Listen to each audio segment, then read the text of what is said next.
Welcome to Sweet Life Beat Life. We hope this video helps. You start immediately. Fast travel to Crimson Mirelands after unlocking that survey mission and approach grassy flats where Cherubai spawns. Make sure you carry quick balls and smoke bombs to limit movement. This reduces chaos when several Pokémon swarm you. Once in the zone, use your field gauging. Observe small tree clusters and clearings. Those are high-probability spawn points. You want to encounter Cherubai in daylight, so move with stealth. Keep distance until ready to capture, and preserve PP for the first throws. Once you see Cherubai, stalk it, sneak from tall grass, then throw a quick ball for the fastest capture. If you miss and enter battle, prioritize status moves like sleep or paralysis. This increases catch rate and prevents runaway flinches. Don't feint it because you need a living specimen to level.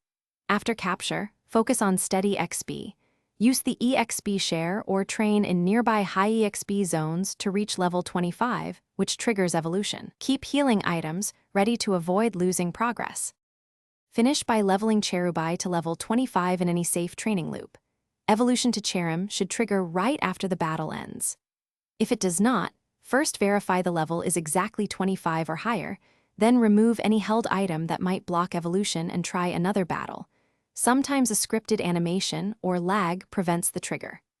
If problems persist, reload your last save before the catch and attempt again, or recapture another Cherubai quickly. This usually resolves rare state or spawn bugs. Thanks for watching. Consider subscribing if we helped you.